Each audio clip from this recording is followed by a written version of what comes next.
एक छोटे से गांव का नाम श्यामपुर था, जहां एक साधारण परिवार का व्यक्ति मोहन रहता था।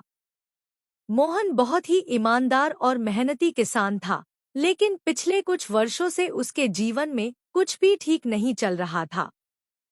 खेती में लगातार नुकसान, पारिवारिक समस्याएं और आर्थिक तंगी ने उसे पूरी तरह से निराश कर दिया था। उसने अपनी मेहनत में कोई कसर नहीं छोड़ी थी, लेकिन फिर भी उसे कभी सफलता नहीं मिल रही थी। वह सोचता, क्या जीवन में कभी कोई खुशियां आएंगी? क्यों मेरे जीवन में इतनी समस्याएं हैं? इसी तरह के विचारों में डूबे हुए एक दिन मोहन को पता चला कि गांव के पास एक सद्गुरु का आगमन हुआ है, जो सत्संग कर रहे हैं और अपनी दिव्य शिक्षाओं से लोगों का जीवन बदल रहे हैं। गांव में चर्चा थी कि सद्गुरु के सत्संग में जाने से मानसिक शांति मिलती है और जीवन के कठिन सवालों के उत्तर मिल जाते हैं। मोहन ने पहले कभी सत्संग में हिस्सा नहीं लिया था, लेकिन इस बार उसने सोचा, शायद सद्गुरु के पास मेरे जीवन की समस्याओं का हल हो। वह अपने काम छोड़कर अगले ही दिन सत्संग में शामिल होने का निश्चय कर लेता है। सत्संग में पहुंचकर मोहन ने देखा कि वहां सैकड़ों लोग एकत्रित थे। सबकी आंखों में एक चमक थी, एक उम्मीद की किरण। वहां बैठे सभी लोग सद्गुरु के आने की प्रतीक्षा कर रहे थे। कुछ ही क्षणों में सद्गुरु मंच पर आए। उनकी आंखों में एक गहरी शांति और चेहरे पर एक अलौकिक मुस्कान थी। उनके आते ही पूरे वातावरण में जैसे एक सकारात्मक ऊर्जा फैल गई। लोग पूरी श्रद्धा से उनका स्वागत कर रहे थे। सद्गुरु ने अपने वचनों की शुरुआत इस बात से की कि प्रत्येक व्यक्ति के जीवन में दुख और सुख दोनों का अपना महत्व है।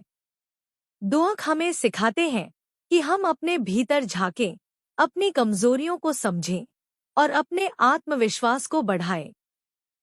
हमारे जीवन की हर घटना हमें कुछ सिखाने आती है। मोहन ने बड़े ध्यान से सद्गुरु के वचनों को सुना। सद्गुरु ने कहा, हम अपने जीवन की समस्याओं को अक्सर बाहर के कारणों पर थोपते हैं, लेकिन वास्तविकता यह है कि समस्याओं का हल हमारे भीतर है। जब हम खुद को बदलने का प्रयास करते हैं, तो धीरे धीरे हमारे बाहर की दुनिया भी बदलने लगती है।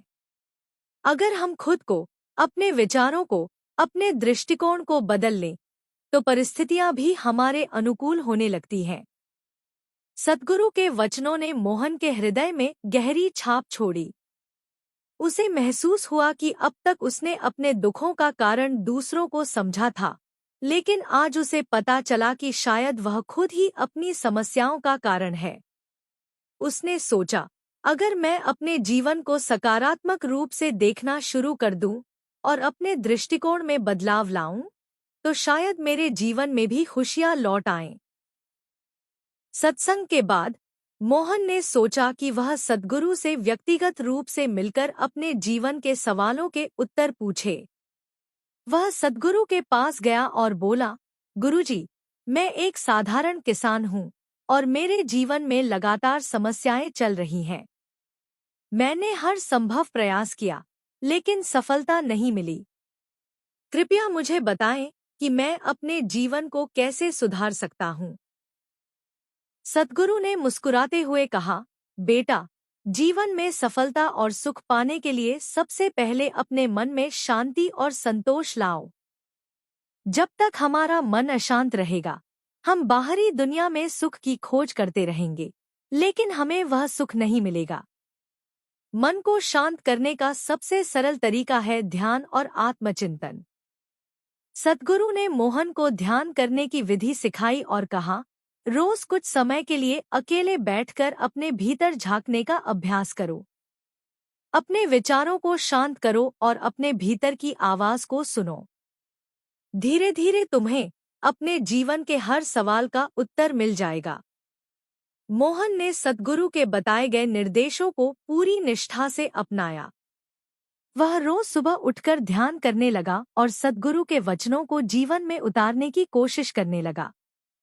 उसने अपनी सोच को सकारात्मक बना लिया और हर परिस्थिति में शांति बनाए रखने का अभ्यास किया। धीरे धीरे उसने